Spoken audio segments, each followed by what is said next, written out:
Categorical imperative. From the above reasoning, Kant derives a universal valid moral rule of action known as the categorical imperative. When a moral agent acts rationally, his action is based on a rule or maxim. The rule regulates his action. If a debtor evades repayment of his loan, he will be acting on the maxim. One should evade loan repayment whenever one can. When, as a rational agent, he acts on this maxim, he is making an implicit recommendation that others should follow the very same maxim. Now, a rule or maxim that everyone must follow would be a law, a rule of action that is universal or applicable to everyone. This is what Kant means by a universal law. From this reasoning, it follows that an intentional action is rational and thus morally permissible only if one could rationally recommend it to others. This is the same as saying that a moral agent's action is rational and morally permissible only if he could will that the maxim of his action become a universal law. Kant's categorical imperative can be paraphrased as a rational moral agent should never act except in such a way that he can also will that the maxim of his action become a universal law. This formulation is known as the universal law version of the categorical imperative. In Kant's own words, the categorical imperative can be expressed as so act that the maxim of your will might always hold as a principle of universal law.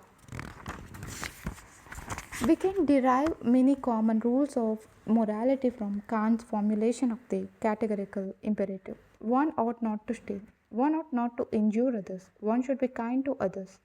In following such maxims, we can also wish that other members of society should follow those maxims, for it would obviously be in our interest.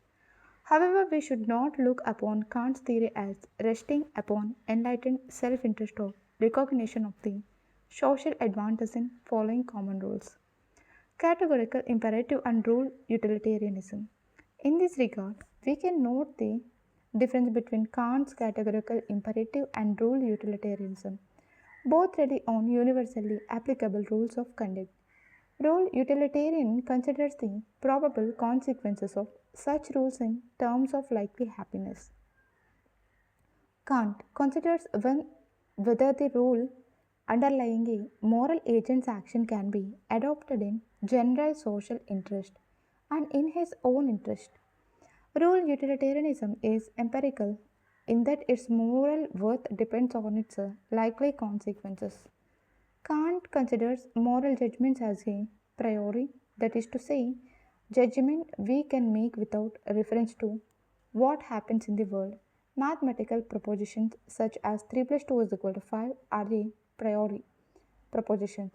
Kant says that one can evaluate moral actions without knowing the place or time of their occurrence or their consequences.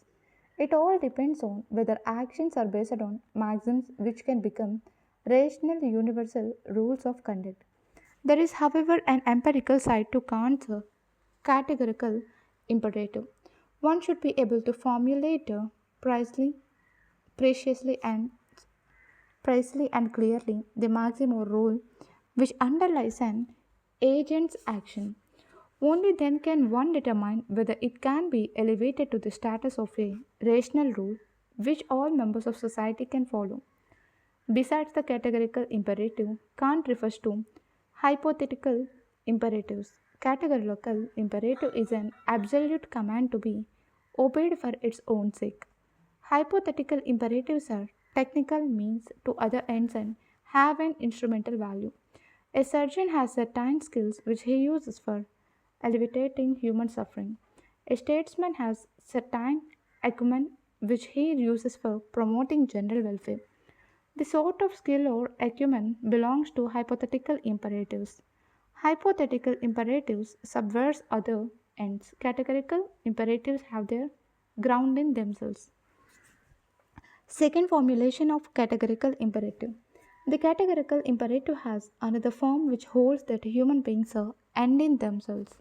In other words, men cannot be treated as instruments for securing any supposedly higher ends. This view will condemn the mass killings of Jews under Hitler and of Russian Kula- kulaks by Stalin. In Kant's words, this formulation of categorical imperative is so act as always to treat man, both in your person and that of another, as an end and never solely as a means. Kant recognizes that everything in the world, including man, may be used as a means. Man is the only rational being we know. Anyone who uses the categorical imperative is himself an ultimate end. Thus, we find in Kant a clear enunciation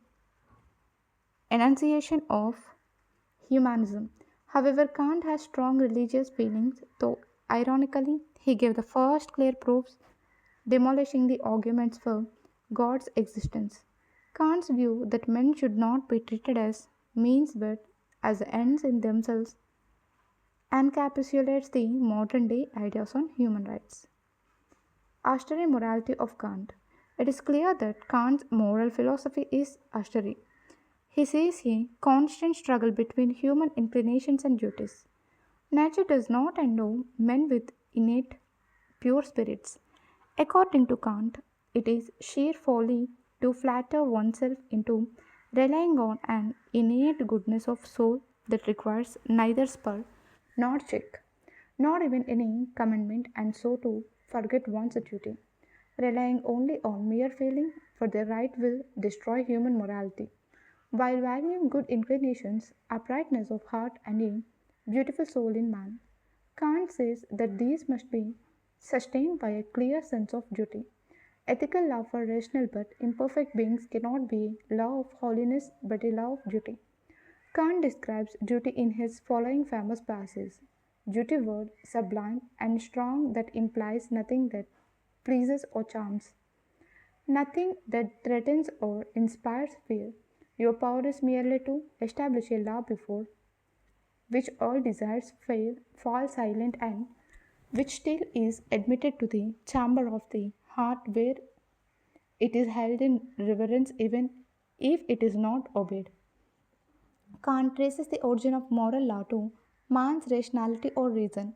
He rejects education, civic constitution, inner perfection, and God's will as source of moral law. All these imply man's dependence on external sources or heteronomy. Kant affirms the autonomy of human reason and locates the moral law in it. In Kant's praise, man has a self legislating capacity. Thank you.